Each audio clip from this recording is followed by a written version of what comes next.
तिचं ट्रायल मुंबईतल्या Saint George रुग्णालयात झालं होतं, ज्यात 144 आरोग्य कर्मचारी आणि डॉक्टरांचा सहभाग होता. मुंबईतल्या सेंट जॉर्ज हॉस्पिटलमध्ये स्पुटनिक 5 या व्हॅक्सिनच्या ट्रायलला 7 महिन्यांपूर्वी सुरुवात करण्यात आली. महाराष्ट्रातल्या अशा पद्धतीनं हे ट्रायल करणारं हे एकमेव रुग्णालय ठरलेलं होतं. लॅन्सेटच्या सायन्स जर्नलमध्ये जे प्रसिद्ध जर्नल आहे त्याच्यामध्ये प्रकाशित झालेल्या संशोधनानुसार स्पुटनिकची परिणामकारकता 91.6% इतकी नोंदलेली होती.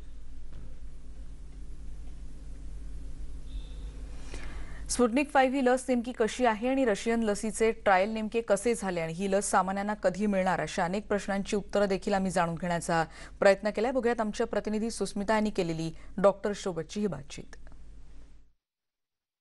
स्पुटनिक वॅक्सिन जे आहेत ते ज्यावेळेस भारतात कोवॅक्सिन आणि कोविशिल्ड या वॅक्सिनला परवानगी भेटली होती त्यावेळेस कोवॅक्सिनचे पण ट्रायल सुरू होते. स्पुटनिकला लॅन्सेट नावाची जे मेडिकल जर्नल आहे, इंटरनॅशनल जर्नल आहे, त्यांनी पण 91.6% एफिकेसी म्हणजे कार्यक्षमता मेन्शन केलेलं होतं. तर त्याच्यामुळे ती लस सगळ्यात चांगली आहे असं त्यावेळेस त्या काळात निदर्शनास आलं होतं. पण जेव्हा कोणत्याही देशात नवीन औषध किंवा नवीन लस आपल्याला द्यायची असेल तर तिथे ट्रायल करावं लागतं. तर स्पुटनिक जे रशियन वॅक्सिन आहे त्यांनी डॉक्टर रेड्डीज सोबत टायअप करून डॉक्टर रेड्डीजनी भारतात फेज 2 आणि फेज 3 ट्रायल केलेत. याची DCGI आणि एथिक्स कमिटी मान्यता घेऊनच आपण हे ट्रायल करतो. मान्यता घेतल्यानंतर फेज 2 ट्रायल हे 6 ठिकाणी भारतात 6 ठिकाणी झालेत. त्या 6 ठिकाणामध्ये एक साईट आपली सेंट जॉर्ज हॉस्पिटल जे गव्हर्नमेंट साईट आहे, गव्हर्नमेंट ऑफ महाराष्ट्राचं हॉस्पिटल आहे. तर त्या हॉस्पिटलमध्ये आपण केलं. त्याच्यानंतर फेज 2 सक्सेसफुल रिझल्ट भेटल्यानंतर फेज 3 करावं लागतं. तर फेज 3मध्ये भारतात पूर्ण 21 ठिकाणी कारण नंबर सॅम्पल साईज ते जास्त करावं लागतं.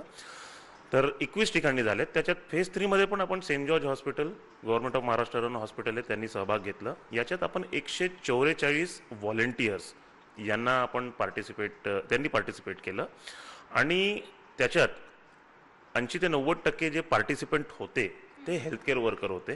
त्याच्यात डॉक्टर्स, नर्सेस किंवा बाकी इतर जे हेल्थकेअर वर्कर्स आहेत त्यांनी सहभाग घेतला. प्रायव्हेटमधले जे आमचे ओळखीचे डॉक्टर त्यांनी समोरून कॉल करून आम्हाला या ट्रायलमध्ये सहभाग करायचा आहे तर त्यांनी समोरूनच इच्छाशक्ती दर्शवली आणि त्यांनी पार्टिसिपेशन कन्सेंट देऊन केलं.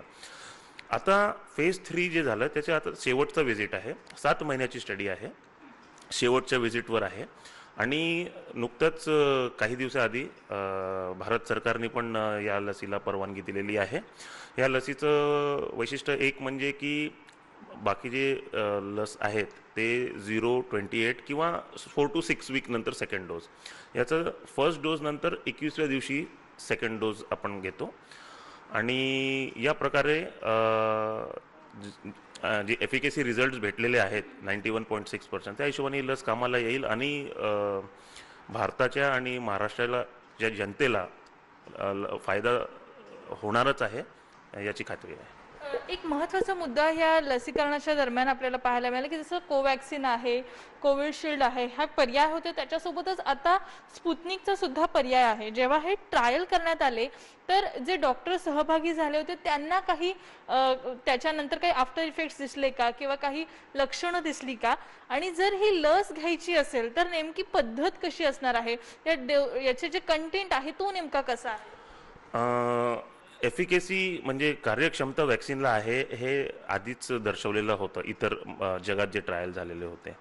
आपल्याकडे पण एफिकेसी रिझल्ट्स आपण बघितले, पण त्याच्या आधी किंवा महत्त्वाचं म्हणजे आपण सेफ्टी बघतो.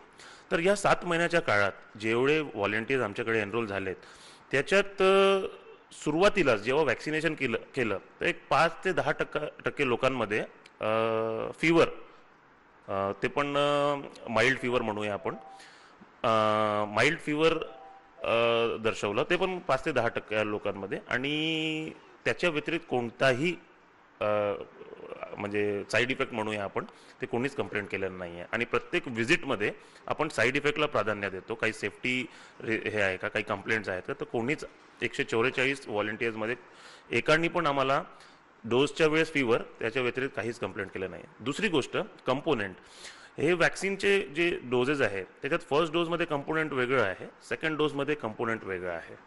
तर दोन्ही डोजमध्ये कंपोनेंट वेगळे आहेत. ते प्रोटीनलाच टार्गेट करतात, पण दोन कंपोनेंट वेगळे आहेत. मुख्यत्वे जर आपण बघितलं तर ही लस आता भारत सरकारने जरी मान्यता दिलेली असली तरी लोकांपर्यंत कधी पोहोचणार याची उत्सुकता आहे.